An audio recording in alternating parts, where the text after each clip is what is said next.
Nous reprenons donc nos séances sur les échangeurs à tube et calandre. Nous avions vu la séance précédente les échangeurs dits à plaque tubulaire fixe, c'est-à-dire que les plaques tubulaires étaient soudées à la calandre. Puis nous avons commencé par nous mettre dans la perspective d'un échange de chaleur pour lequel les écarts de température dépassaient 90 voire 100 degrés. Et dans ce cas, les tubes allaient subir une dilatation. Et pour pouvoir éviter ces contraintes mécaniques qui vont s'exercer sur les soudures et les dieux-de-jeunage, nous avons donc proposé une première solution pour les plaques tubulaires fixes, évidemment, c'était de souffler de dilatation pour absorber ces variations de longueur des tubes. Mais qu'est-ce qu'on peut faire d'autre? Ben, on va opter pour une première solution qu'on appellera des échangeurs pour lesquels les tubes ont la forme de la lettre U renversée, comme ceci. Donc vous voyez ici, c'est des tubes en épingle où vous avez ici des coudes à 180 degrés. Donc il va y avoir un aller et un retour.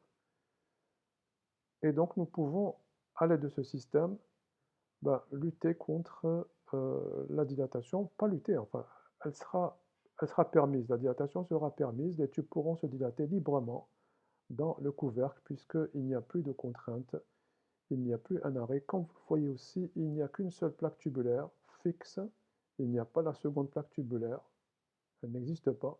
Et juste pour juste être complet, vous voyez qu'au niveau de la boîte de distribution avant, les deux tubulures sont présentes évidemment, mais je vois qu'il y a plusieurs plaques tubulaires. Ceci veut dire que dans ce cas, dans le cas de la figure présentée, il va y avoir plus que deux passes côté tube. Plus que deux passes côté tube. Par exemple, ici, je pense qu'il y a quatre passes côté tube. En revanche, dans la deuxième photo que je vous adresse là, vous voyez qu'il n'y a qu'une seule plaque tubulaire. Par conséquent, il va y avoir deux passes côté tube uniquement. Deux passes, un aller et un retour. Donc nous avons vu qu'il n'y avait pas la deuxième plaque tubulaire, elle n'existait pas, elle n'était plus là. Et qu'il y avait une partie qui est coudée qui va nous poser de gros problèmes par rapport au nettoyage. Ces régions sont très difficiles d'accès puisqu'elles se situent dans la partie coudée, celle qui est à 180 degrés. Et comme on l'avait vu dans les séances précédentes quand j'avais abordé de manière succincte l'échangeur à tube coaxial, on avait dit que lorsque l'on pouvait, le fluide le plus encrassant, on le faisait circuler dans le tube central, car il était plus simple de nettoyer l'intérieur des tubes grâce à des jets d'eau sous pression, alors des grattoirs ou des brosses, ou alors des racleurs. Et bien, évidemment, dans l'échangeur à tube, un échangeur à tube en U, celui que je viens de présenter là maintenant, c'est plus le cas, puisque je vais avoir une partie qui est coudée. Et par conséquent, même si je pouvais accéder à l'intérieur des tubes, je pourrais nettoyer les parties linéaires. En revanche, dans la partie coudée, je ne peux pas y accéder puisque, comme je l'ai dit, c'est une partie coudée. Et même si actuellement il existe des brosses rotatives qui sont montées sur des têtes flexibles afin de pouvoir atteindre justement ces endroits et de nettoyer l'intérieur. Et bien même avec cela, c'est très difficile d'accéder à ces parties-là. Donc il faudra procéder par un nettoyage chimique. Et vous le savez, on essaie au minimum d'aller vers ces solutions. Donc pour la solution de l'échangeur à tube en U, ce que l'on peut dire, c'est qu'on va y aller dès qu'il y a des écarts de température très importants, qui dépassent 90 voire 100 degrés entre les deux fluides. Mais également, il faudrait que le fluide qu'on fait passer à l'intérieur des tubes, côté tube, ne soit pas encrassant. C'est un tube propre, c'est un fluide propre pour pouvoir minimiser l'encrassement de l'intérieur des tubes et en particulier des régions coudées, de la région coudée. Voilà, on continue. Voici donc l'espace dans lequel la dilatation va s'opérer. C'est dans la partie du couvercle de la calandre, on va le voir avec une animation qui va arriver. Donc ici, c'est pour vous proposer encore des photos pour que vous puissiez voir Notez bien que la plaque tubulaire, elle est boulonnée entre la calandre et la boîte de distribution. Elle est là, vous la voyez. On va la voir de mieux puisqu'on va essayer de retirer la calandre pour que vous puissiez voir les tubes. Les voici. Vous voyez la partie coudée ici et vous le comprenez. Il est très difficile de pouvoir accéder à ces parties-là. Qu'est-ce qu'on en pouvait dire aussi? Oui, regardez aussi, la plaque tubulaire, comme je l'ai dit, elle est boulonnée entre la calandre et la boîte de distribution. Donc voici, lorsqu'on retire la calandre, la forme des tubes qui ont été cintrés pour pouvoir avoir cette forme de la lettre U renversée. On continue. Voici une illustration. Et donc, puisqu'il n'y a pas la seconde plaque tubulaire, par conséquent, il n'y aura pas de joint, bah, les frais vont être moindres. Les frais vont être moindres. De la même manière, je repars ici. Les tubes qui se situent à l'intérieur, pas ceux qui se situent à la périphérie, hein, qui se situent à l'intérieur, sont d'une part très difficiles d'accès, d'autre part, même pour le nettoyage externe des tubes, je ne peux pas y accéder. Donc je ne peux pas remplacer les tubes qui se situent à l'intérieur du faisceau, puisqu'ils sont recouverts par les autres. Je ne peux pas les remplacer, ni les nettoyer par l'extérieur. Parce que ici, vous avez vu, je peux, en retirant le faisceau, nettoyer l'extérieur des tubes. Mais ces tubes-là se situent à l'intérieur, donc il m'est très difficile d'y accéder. Il m'est très difficile d'y accéder. Bien. Alors on continue, je pense qu'il y a une vidéo que je voudrais vous montrer. Alors, comme je l'ai dit, une seule plaque tubulaire est perforée, c'est celle-là, celle qui est en rouge. Il y a une seule boîte de distribution qui comporte les deux tubulures d'entrée et de sortie. Là, dans ce cas, il s'agit de deux passes côté tube, donc il y a une cloison de séparation de passes. Le nombre de joints a diminué puisqu'il n'y a pas la seconde plaque tubulaire. Voilà. Qu'est-ce qui est dit? Le nombre de joints, j'en ai déjà parlé. Aucune partie n'est soudée à l'autre, évidemment. Vous le voyez, tout est boulonné. Donc je peux retirer la boîte, retirer le faisceau, et c'est pareil comme on l'a vu dans la photo d'avant, la calandre du faisceau. Donc tout le système se base sur boulon et écrou. Alors, on va voir cette vidéo qui est disponible sur le net, je vous mettrai sa référence, elle est très intéressante pour pouvoir un peu voir comment ce qu'il est constitué. Vous verrez qu'on commencera par placer les tubes qui sont à l'intérieur, puis on ira vers les tubes sur la périphérie à l'extérieur. Donc voici la seule plaque, l'unique plaque tubulaire qui va être donc boulonnée et non pas soudée sur la calandre, la voici. Vous voyez aussi rapidement, c'est pas important mais on le dit déjà, c'est un alignement, pardon, c'est une disposition en ligne où le pas il est carré ou rectangulaire, j'arrive pas à voir. Donc voici votre plaque tubulaire. C'est un peu lent. On fait maintenant arriver les tirants en bleu et vous allez voir aussi apparaître les entretoises. Donc voici les tirants pour pouvoir supporter les chicanes transversales. Voici les entretoises en bleu foncé. Les premières chicanes arrivent. L'ouverture, elle se situe cette fois-ci à gauche. Donc la fenêtre libre est à gauche ici. Vous verrez la seconde, la fenêtre sera libre à droite. Donc ça sera un écoulement en zigzag. Voici les entretoises qui permettent donc un espacement constant entre les chicanes. L'espacement est appelé petit grand B, la lettre grand B, B majuscule. Voici la seconde chicane où vous voyez la fenêtre d'ouverture. Elle se situe cette fois-ci à droite, donc le fil va zigzaguer comme ceci. Voilà, nous avons mis toutes les chicanes et la dernière chicane, la voici. Et maintenant, on va commencer par introduire les tubes, d'abord les dernières entretoises, et on boulonne le tout.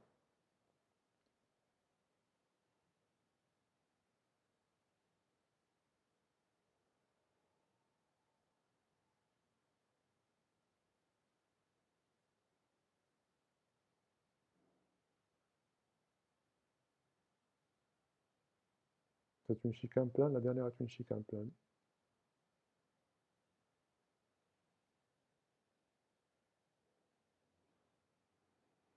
Là, c'est relativement long.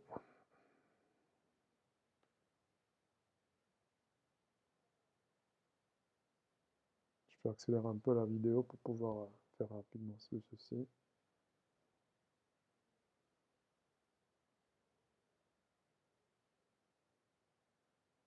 Le faisceau est renforcé.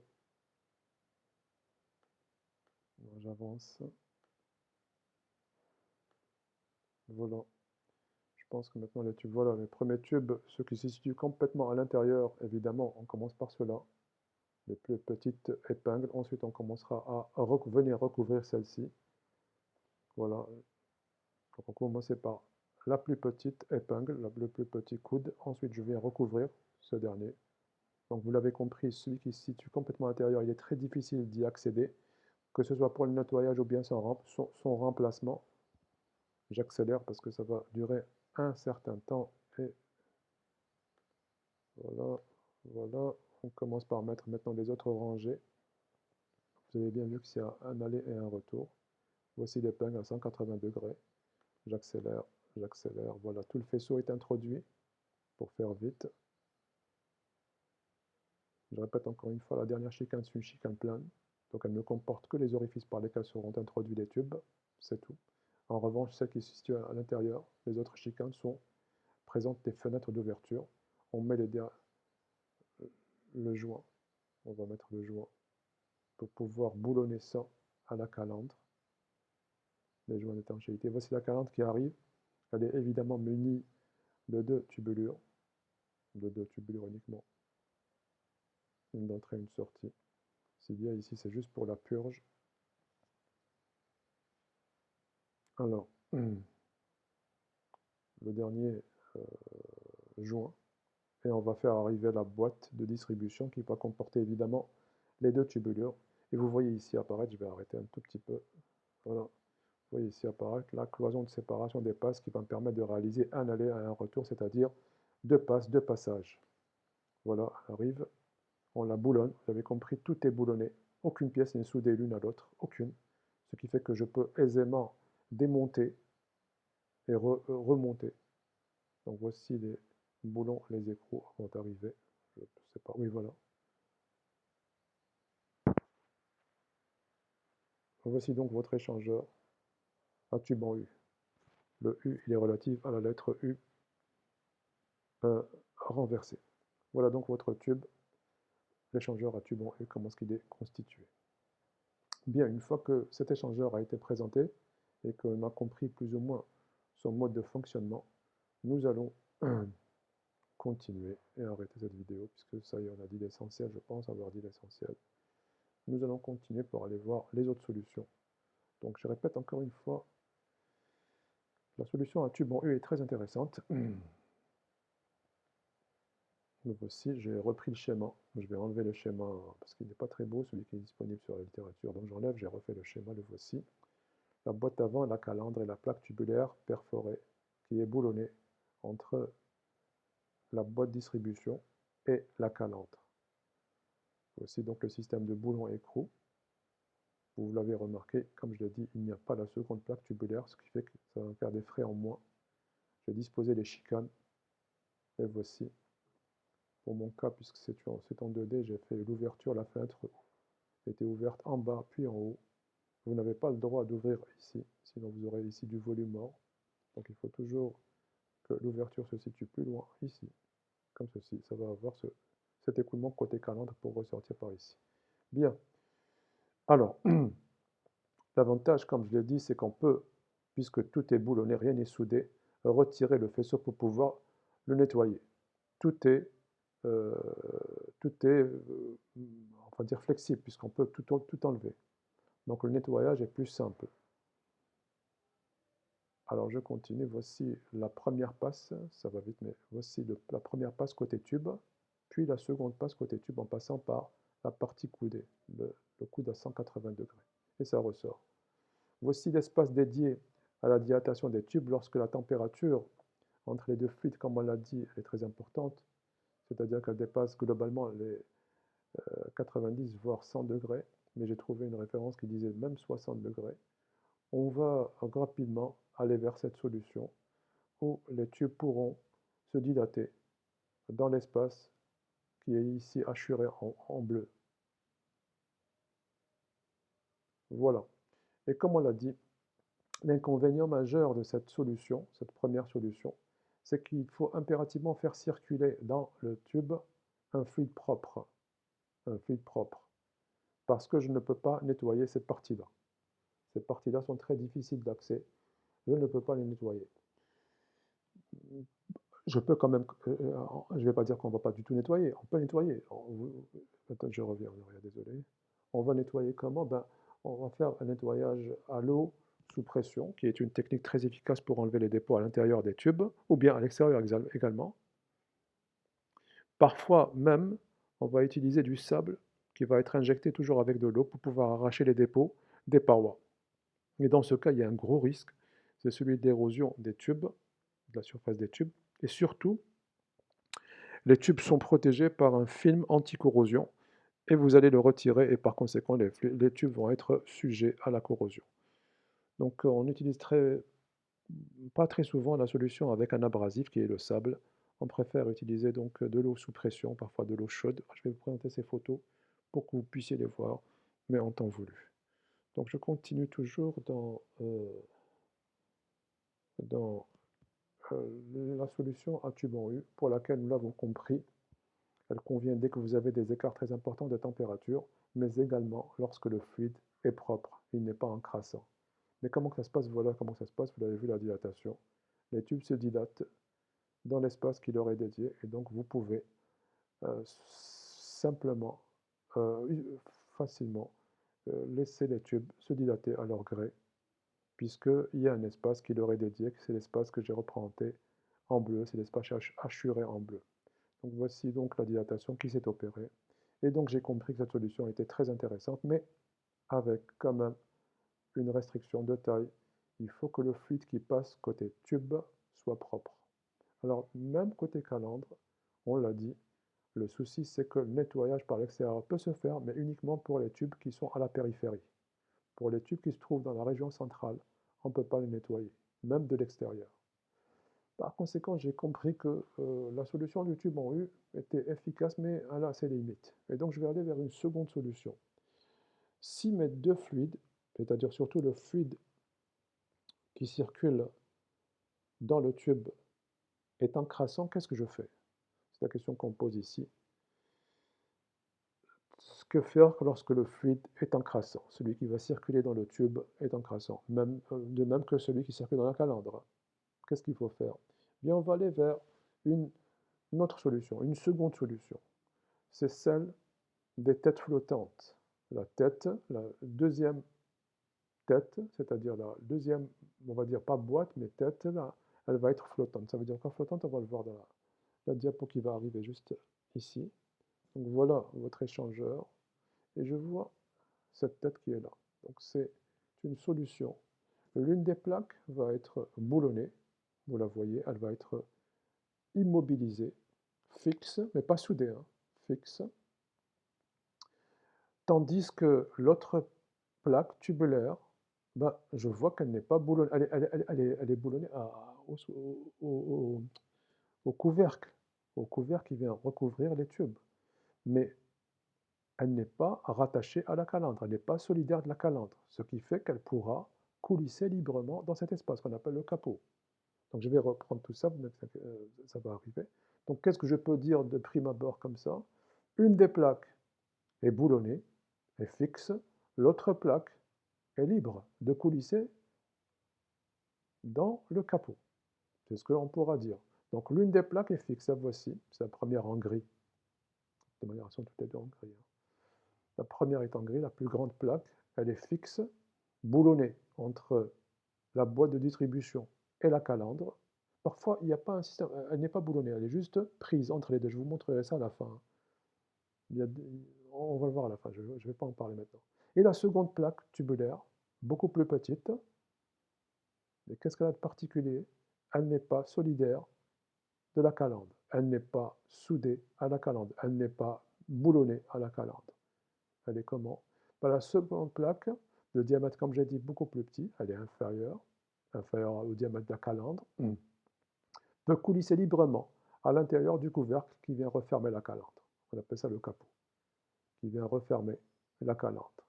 Donc elle peut se déplacer. Pourquoi elle va se déplacer, on va me dire? Bah, on l'a dit, dès qu'il y a un écart de température très important, les fluides se dilatent. Les fluides se dilatent. Donc la dilatation va être possible dans le capot, puisque rien n'est soudé. Donc tout se dilatera. La dilatation linéaire, l'augmentation linéaire de la longueur des tubes, en millimètres, voire en centimètres, va être permise puisque la deuxième plaque n'est pas soudée. Elle est mobile. Elle peut coulisser librement dans l'espace qui lui est dédié. Je vais vous montrer. Donc, remarquez aussi une chose très importante, les diamètres de la calandre et du fond de calandre, c'est-à-dire du capot, sont identiques. Les mêmes diamètres, vous les avez. Alors, voici la boîte de retour. C'est le couvercle qui est boulonné à la plaque tubulaire, la seconde plaque tubulaire. Voici le capot, le couvercle qui vient recouvrir la calandre, qui vient fermer la calandre. Et comme je l'ai dit, notez le fait que les diamètres dans la partie calandre et dans la partie capot soient identiques. Ce sont les mêmes. Où est-ce que c'est? Ce sont les mêmes. Je vais le mettre. Pardon, avant, regardez bien la dilatation. Désolé de ce que vous allez voir. En fait, vous l'avez compris, la dilatation se fait en même temps. C'est-à-dire, je ne pouvais pas faire mieux que cela. Quand les tubes se dilatent, évidemment, ils portent avec eux la plaque tubulaire. Donc normalement, vous devez voir, enfin, mais vous ne pouvez pas le voir, mais vous devez imaginer que la calandre va au même rythme que les tubes. Je n'ai pas pu le faire, j'ai essayé de faire au mieux, donc ça fait ça. Voilà, imaginez que c'est allé à la même vitesse. Donc la plaque tubulaire ainsi que la boîte de retour coulissent librement dans le capot. Je reprends. Voilà. Donc tout a bougé. Et ce qui fait que nous avons cette solution, c'est la seconde solution, la deuxième solution, qui me permet d'absorber, pas d'absorber la dilatation, mais de permettre la dilatation des tubes sans faire subir de contraintes aux plaques tubulaires, puisque les tubes peuvent se dilater librement.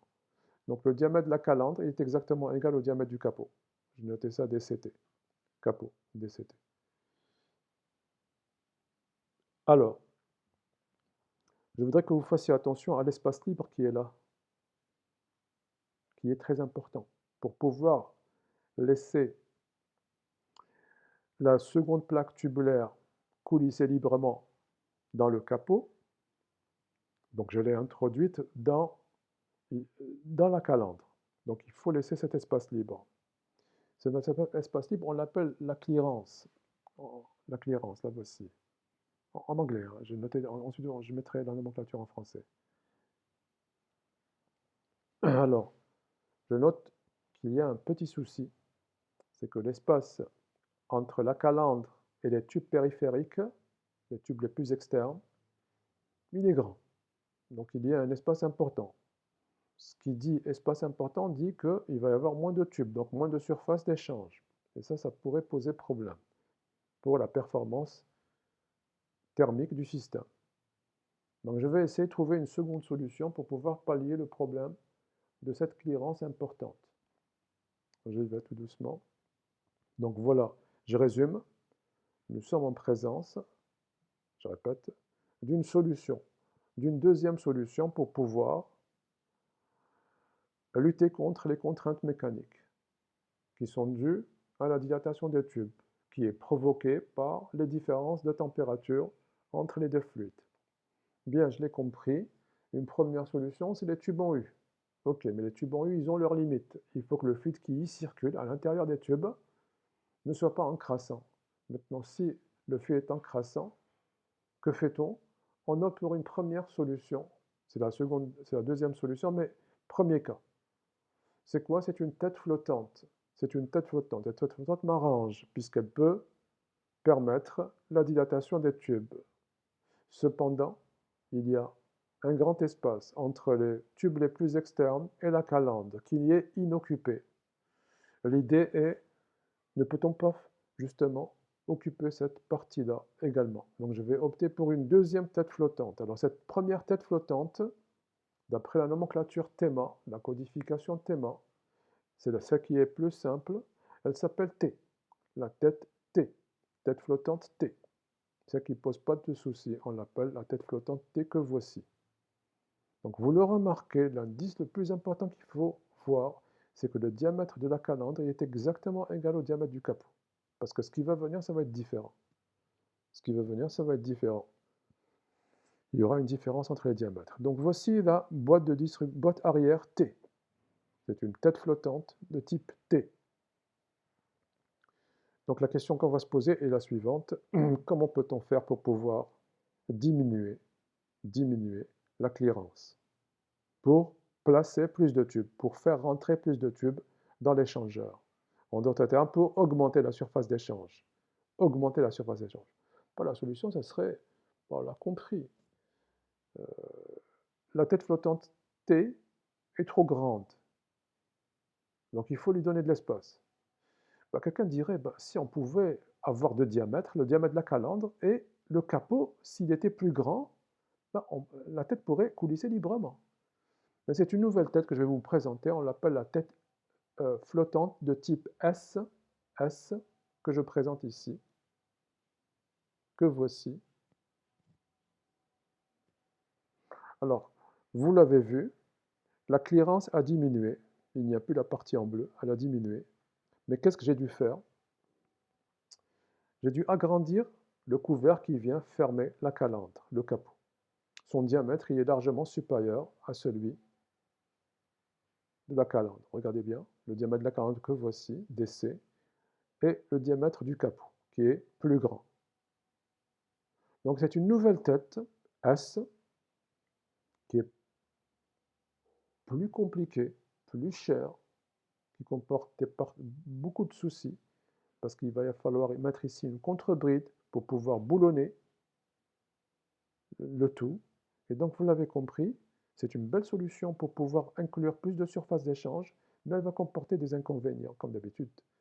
Alors on commence. Donc la première chose qu'il faut voir, c'est qui nous saute aux yeux, c'est que les diamètres sont différents. Le diamètre du capot est supérieur strictement au diamètre de la calandre. Le diamètre du capot est supérieur au diamètre de la calandre. Et donc, qu'est-ce que j'ai fait? J'ai diminué la clearance. La clearance, c'est le terme en anglais. Hein. En français, le veut aussi. Clearance. Clearance. En anglais, clearance. Donc, j'ai diminué cette clearance en augmentant le diamètre du capot, le couvercle qui vient fermer, qui vient terminer la calandre. Bien, donc c'est une très belle solution. C'est une très belle solution qui s'offre à nous. Nous avons pu donc lutter contre la dilatation des tubes. Nous avons pu pallier le problème de la clearance en augmentant le diamètre du capot. Mais comment tout ceci marche? On va essayer de voir un peu avec l'animation comment que ça va se faire. Donc voici la dilatation des tubes qui est permise dans le capot. Vous l'avez vu, j'ai toujours le système de deux plaques tubulaires, l'une fixe, celle-là elle est prise entre la boîte de distribution et la calandre, elle est prise entre les deux, elle n'est pas boulonnée, comme le précédent cas, elle était boulonnée entre les deux. Je vais vous montrer des photos pour que vous puissiez comprendre ce que je suis en train de dire. C'est du détail, mais il faut juste le garder en tête parce que, bon voilà, j'aime bien être précis. Et donc, par le biais de cette nouvelle tête flottante type S, j'ai pu inclure beaucoup plus de tubes et donc augmenter la surface d'échange. Alors, donc on a vu la dilatation que voici, et je passe à la nouvelle diapositive, la 79, pour pouvoir résumer, je pense. On va résumer les deux cas. Premier cas. Donc, dans la deuxième solution, c'est-à-dire celle de la tête flottante, qu'on appellera interne, nous avons proposé une première solution triviale, très simple, qui était une tête flottante sympathique qu'on appelle la tête flottante T, qui était une tête flottante qui pouvait coulisser, qui avait donc la particularité de pouvoir être incluse dans une calandre dont le diamètre est exactement égal à celui du capot.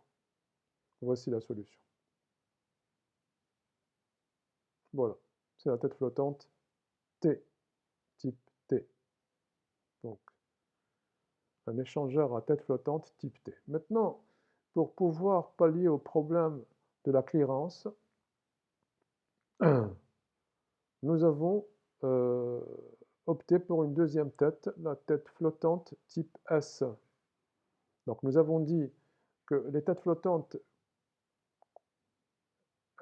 elles conviennent bien sûr lorsqu'il y a des écarts de température, donc lorsqu'on aura le problème de la dilatation des tubes, mais également pour pouvoir faire circuler à l'intérieur des tubes des fluides encrassants, ce qui n'est pas possible avec les tubes en U. Alors, je continue. La deuxième solution, la voici, c'est la tête flottante type S que voici, où la clearance devient très faible et par conséquent, j'ai augmenté la surface d'échange. Voilà.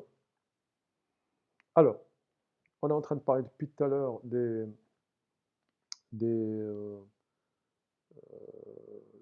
des fluides encrassants qui pouvaient circuler à l'intérieur, mais on n'a pas compris pourquoi cette solution pouvait s'apprêter aux fluides sales et non pas euh, comme les tubes en U, uniquement aux fluides propres. Alors on va le voir dans les avantages et les inconvénients de chaque situation, que ce soit pour la plaque tubulaire, pour la tête flottante T ou la S. Alors je vais commencer par la T. Donc on nous dit, déjà, je peux retirer très facilement le faisceau, puisque tout est boulonné. Alors, je le mets ici. Je déboulonne la boîte et je peux retirer le faisceau. Tout simplement. Je le retire en un seul bloc, puisque tout peut ressortir. Il faut juste de l'espace ici, pour pouvoir retirer. Une fois que j'ai enlevé la boîte complètement, la boîte de distribution doit être retirée complètement. J'enlève la boîte, je peux retirer mon faisceau. Voilà. L'inconvénient, comme on l'a dit, c'est la clearance. C'est l'espace libre entre les tubes périphériques et la calandre. Voilà.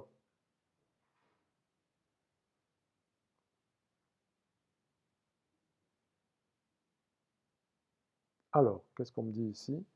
Le diamètre de la calandre doit être plus important que celui des échangeurs à plaque fixe.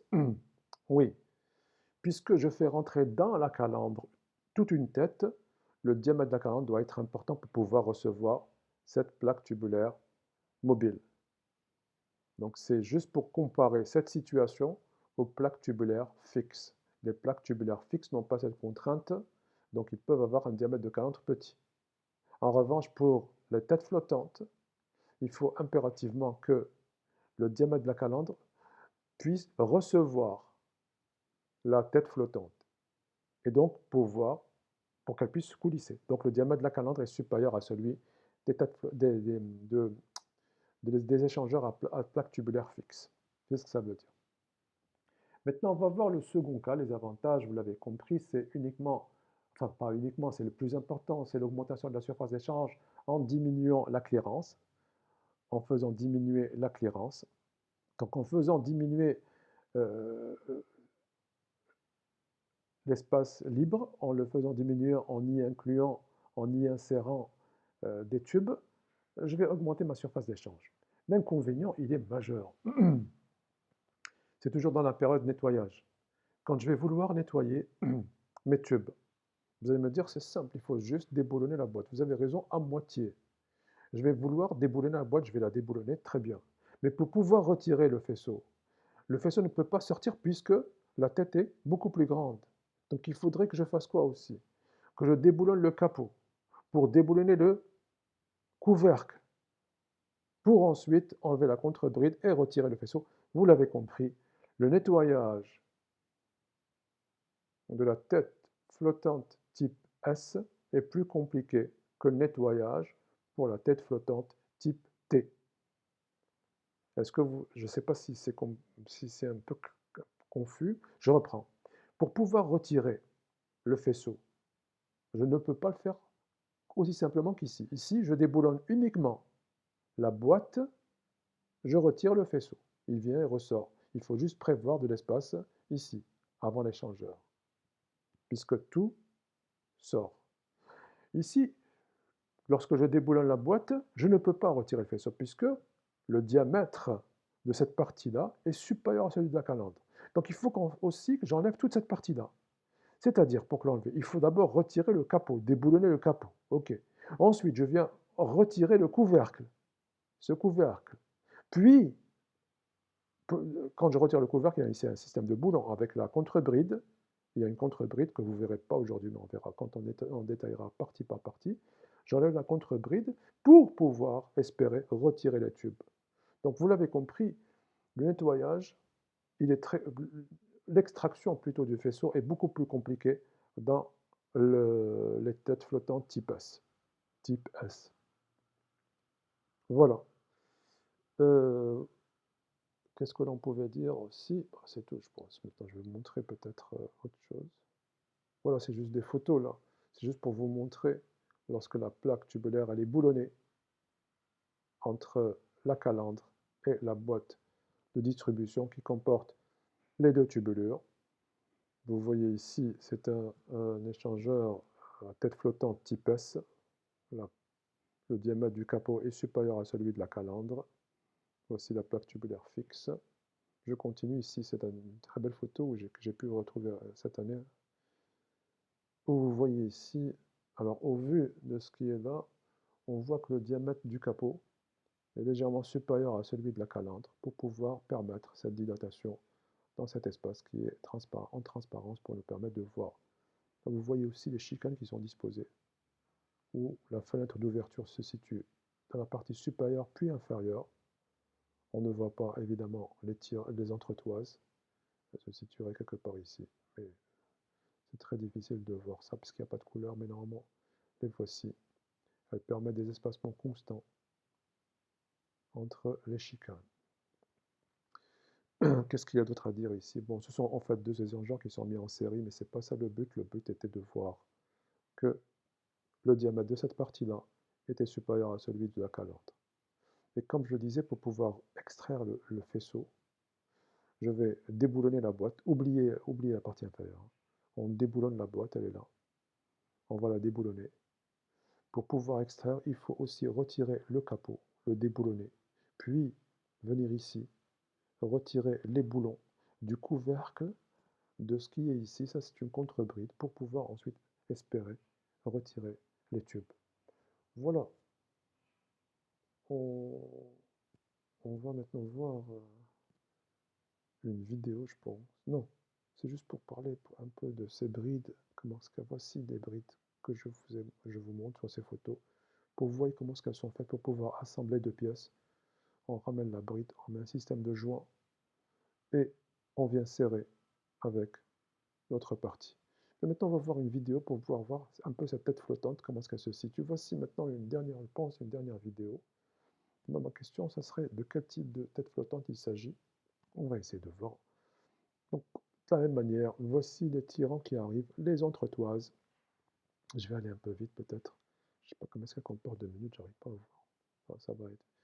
Là, vous voyez, la fenêtre d'ouverture, elle se situe dans la partie inférieure. Par conséquent, une fois qu'on a mis les deuxièmes entretoises, la fenêtre d'ouverture se situera dans la partie supérieure. Et ainsi de suite. On va accélérer. Et voici toutes les chicanes placées. Et on arrive à la fin pour mettre la deuxième, la seconde plaque tubulaire flottante, la première étant fixe, boulonnée et non pas soudée. On va le voir. Aussi des supports pour pouvoir renforcer le système. On introduit le tout dans la calandre.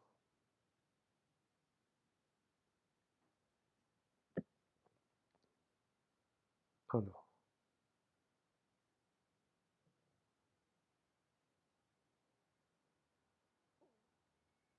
fait arriver les tubes. Les voici. Et la partie supérieure qui arrive. On vient ensuite réaliser les soudures au diodionnage. Les joints ont été introduits. Voici la calandre, notez bien maintenant. Ma calandre avec mes deux tubulures. Regardez ce qui va arriver. Et notez bien. Voici le dernier joint. Le couvercle. Et le capot qui va arriver dans un instant. La contrebride. Le système de boulonnage. Boulon écrou. Et le capot pour venir recevoir cette dernière partie, la partie finale de la calandre. Le dernier joint et le capot qui vient refermer la calandre. Voilà, vous avez ici une tête flottante, vous l'avez compris. Il s'agit d'une tête flottante type S, puisque je ne pourrais pas retirer le faisceau si je déboulonnais la boîte de distribution ici rapidement. Juste, vous avez deux cloisons de séparation de passes pour pouvoir réaliser plusieurs passes, plusieurs passages côté tube. Le système de boulonnage. On va mettre maintenant le dernier joint et mettre le couvercle qui est plat, donc c'est une boîte de type A. De type A. Voilà, boulon écrou. Voici votre échangeur où l'on a vu clairement que le capot, son diamètre était supérieur à celui de la calandre. Donc voilà, ça nous met un peu les idées en place. On continue.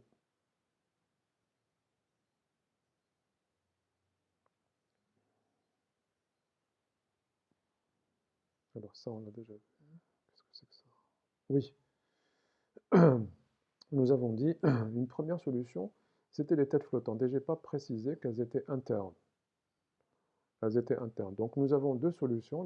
La tête flottante type sympathique, on va dire, c'est la T, mais elle a beaucoup de clearance. Et la tête flottante type S qui me faisait diminuer la clearance, c'est-à-dire augmenter la surface d'échange. Donc une autre question peut nous arriver, est-ce qu'on ne pourrait pas trouver une autre solution? Parce que la première solution, c'était compliqué, parce que la tête, il va y avoir des fuites dont je reparlerai pas aujourd'hui, mais dans quelques séances. Est-ce qu'il n'y a pas une deuxième solution? Eh bien, il y a un autre type de tête flottante, on les appellera les têtes flottantes externes. Elles ne sont pas à l'intérieur de la calandre, elles sont à l'extérieur complètement. C'est-à-dire la calandre se termine, il va y avoir une nouvelle partie qui va être placée. Alors, voici la deuxième proposition pour diminuer la clearance, c'est de faire ressortir la boîte arrière carrément de la calandre, la faire dégager de la calandre. Alors je m'explique, c'est la tête flottante externe, donc ce système sera abandonné, et nous avons une autre solution que je vais présenter. Donc la voici. Donc j'espère que c'est clair.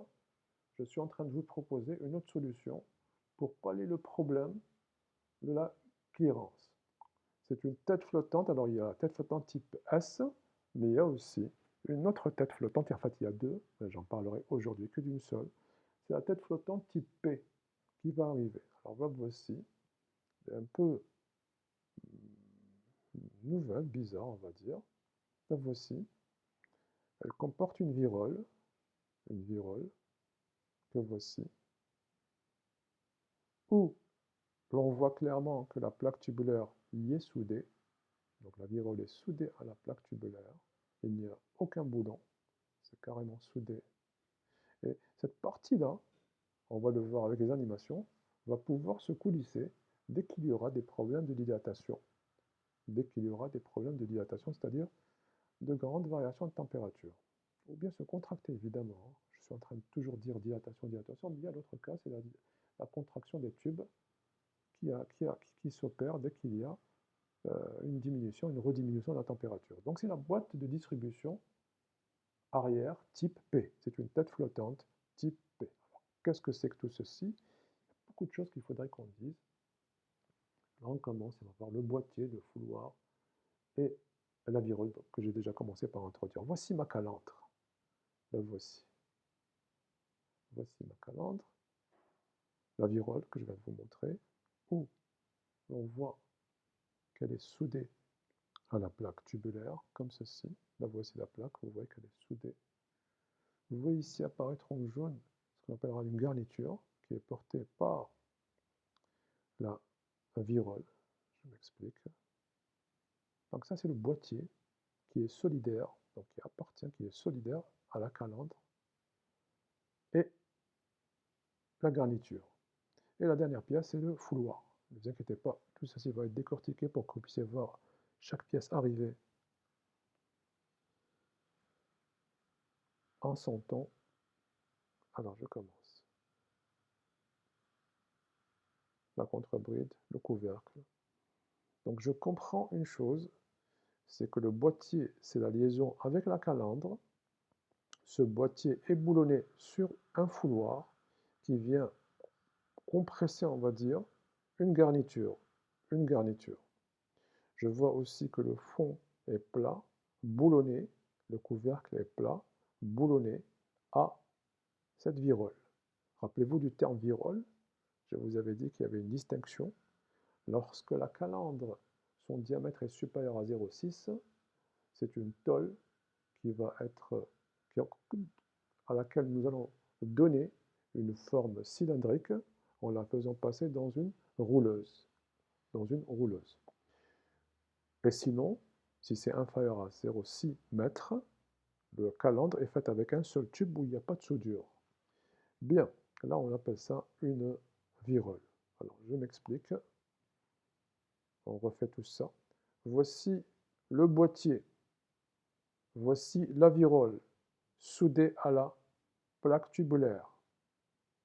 Voici le couvercle qui va être boulonné à la virole, moyennant une contrebride.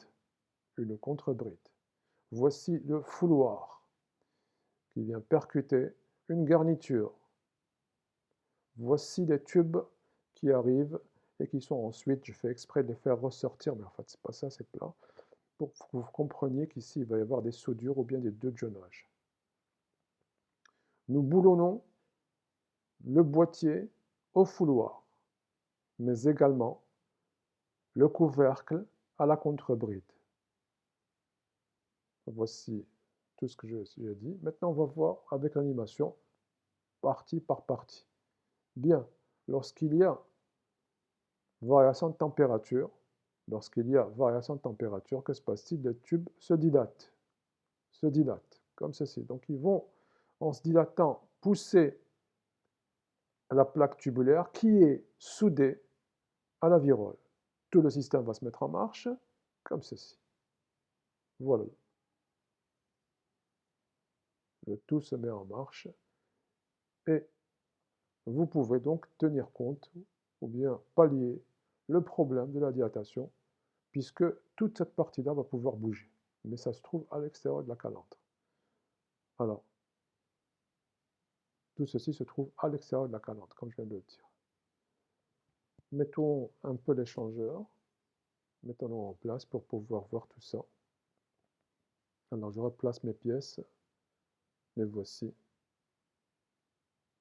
J'en parle pas, ça c'est classique, la boîte de distribution, elle est boulonnée à la calandre, la première plaque tubulaire, elle est prise entre les deux. Elle peut, comme je l'ai dit, elle peut soit être boulonnée ou alors prise entre les deux, comme c'est le cas aussi. Voici la virole. Alors je repars. Regardez maintenant la virole qui va être soudée à la calandre qui arrive comme ceci. Donc c'est la première partie. Ensuite, le couvercle qui vient refermer cette virole, moyennant un système d'écrou et de boulons. Donc là voici. Je mets ma garniture qui va se placer sur la virole. La garniture est placée sur la virole. Le boîtier, il est solidaire de la calandre, je viens de faire arriver. Le boîtier est solidaire de la calandre, le voici. Et enfin, le fouloir. Le fouloir, il est boulonné au boîtier. Le fouloir est boulonné au boîtier. Très bien. Voici la dilatation qui arrive. Dès qu'il y a dilatation, la virole peut coulisser librement à l'extérieur de la calandre. À l'extérieur, la calandre s'arrête ici. À l'extérieur de la calandre. Je répète, la calandre s'arrête ici, puisque ça c'est un boîtier qui vient relier la calandre à ce système. Le boîtier est solidaire de la calandre. Là, voici. Donc vous êtes à l'extérieur de la calandre, contrairement aux deux solutions précédentes où vous étiez en train de coulisser au sein de la calandre dans la partie qui vient la terminer, la fermer, le capot. Donc, maintenant, je l'ai compris, il va y avoir des inconvénients, évidemment. C'est les fuites, par exemple. D'abord, je vous illustre l'écoulement côté calandre, le voici. Et si les pressions sont très importantes côté calandre, eh bien, là où j'ai mis les garnitures, je sais, pour empêcher les fuites, il va y avoir des fuites. Donc, travailler avec de grandes pressions, c'est dangereux puisqu'il va y avoir des fuites. Deuxièmement, il faut éviter les fluides qui sont dangereux parce que justement, elles peuvent s'opérer. Elles peuvent s'opérer puisque dans la calandre, lorsqu'il va y avoir cette dilatation, nous l'avons montré, toute la virole se met en déplacement. Il va y avoir ce système de joint pour pouvoir éviter les fuites, mais il y aura quand même des fuites puisque ça bouge. Et si ça bouge, ça coulisse, donc il va y avoir ici un jeu. Et s'il y a ce jeu, il risque d'y avoir des fuites vers l'extérieur. Il ne va pas y avoir un mélangeage entre le fluide côté calandre et le fluide côté tube, évidemment, mais il va y avoir ces déperditions par ce jeu qui est là. C'est pour ça qu'on vous dit, il ne faut pas dépasser 20 bars pour pouvoir faire en sorte qu'il n'y ait pas de fuite.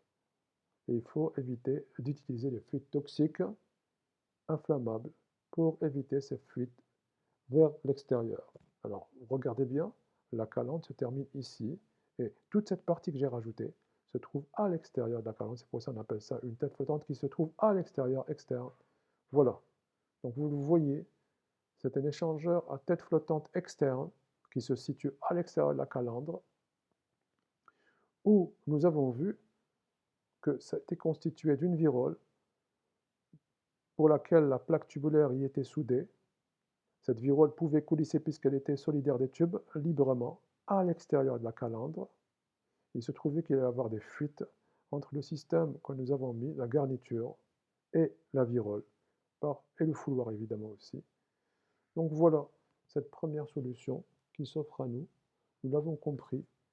C'est un système pour lequel la tête flottante se situe à l'extérieur. Est-ce que c'est le seul système? Non. Il y a un deuxième système que nous découvrirons quand nous ferons le détail, la description des têtes arrière ou bien des boîtes arrière. On verra la tête flottante type W. Mais pour l'instant, on va résumer ce qu'on a fait lors de cette séance, qui est, je pense, un peu longue. Donc, dès que vous avez des écarts de température importants, la solution simple qui consistait en des plaques tubulaires fixes doit être abandonnée. Nous avons ensuite donc deux cas. Pour pallier le problème de cette dilatation, nous avons d'abord l'échangeur à tube en U. Mais cet échangeur à tube en U ne peut se prêter à la dilatation, ne peut se prêter à ce service que si le fluide qui circule à l'intérieur des tubes est propre. Or, nous avons des cas où les deux fluides sont encrassants. Donc si les deux fluides sont encrassants, en particulier si le fluide qui passe côté tube est encrassant, nous allons aller vers la seconde solution qui est les têtes flottantes. Et dans les têtes flottantes, nous avons deux cas. Nous avons les têtes internes et externes. Têtes flottantes internes et externes. Dans les têtes flottantes internes, celles qui se déroulent, celles qui ont lieu au sein même de la calandre, nous avons deux cas.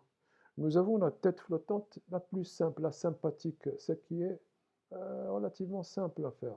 La T, la T.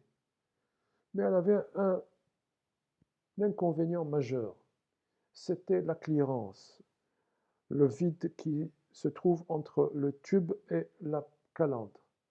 Et pour cela, nous avons deux solutions. Soit nous optons pour la tête flottante type S, c'est-à-dire il faut prévoir un diamètre du capot supérieur à celui de la calandre. Ou alors, il faut carrément abandonner cette piste et aller vers les têtes flottantes dites externes. Les têtes flottantes dites externes type P et W qu'on verra dans quelques séances. Alors voilà, je sais pas. Bon, c'est toujours la récapitulation, enfin un récapitulatif pour pouvoir voir un peu tout ce qu'on a vu. Premier cas, tête flottant, pardon, échangeur, tube calandre très sympathique, très simple. La plaque tubulaire pour éviter les fuites entre les deux régions, c'est-à-dire le fluide circulant côté calandre et côté tube. La plaque tubulaire 1 et 2 sont soudées à la calandre. Très bien. L'inconvénient majeur, c'est que je ne peux nettoyer que l'intérieur des tubes. L'extérieur, on ne peut pas le nettoyer par voie mécanique. Il faut avoir recours à la voie chimique. Bien. Maintenant, quand il y a des écarts de température ou bien quand il faut nettoyer l'extérieur des tubes, nous avons une solution. C'est l'échangeur à tube en U, mais il se rapporte au fluide qui circule côté tube dit propre. Voici le schéma.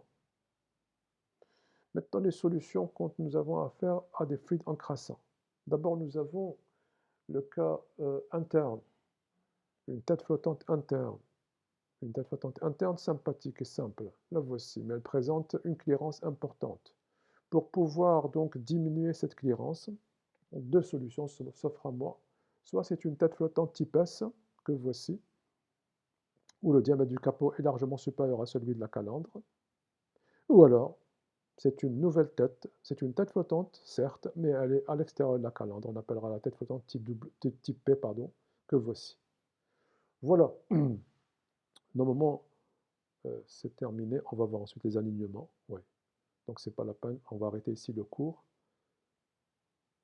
Et je vais juste un peu vous reparler de ce que j'ai dit à la fin ici. Rapidement, une petite photo pour juste que ça soit clair. Parce que pour moi aussi, c'était pas évident. Donc je voudrais vous montrer ces photos que j'ai trouvées ce matin. Je vais les agrandir pour que vous puissiez voir les deux cas. Voici le premier cas. Regardez bien, je vais mettre le diaporama pour que vous puissiez voir. C'est du détail, mais c'est important pour moi, enfin, j'espère pour vous aussi. La plaque tubulaire, l'unique plaque tubulaire qui est visible, celle qui est fixe, elle est boulonnée entre la calandre et la boîte de distribution. Ce qui fait que le boulon pénètre aussi par la plaque tubulaire. Ok, maintenant regardez le second cas. C'est par exemple la tête flottante type sympathique type T. Ou alors les tubes en U. Donc, regardez ce cas-là. Je vais annuler tout ce que j'ai fait. Regardez ce cas-là.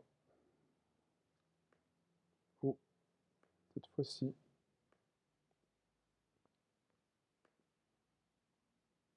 vous voyez que cette fois-ci, c'est l'inverse, hein, c'est de l'autre côté, mais la boîte de distribution, la calandre, mais vous voyez, la plaque tubulaire, elle est prise entre la boîte et la calandre.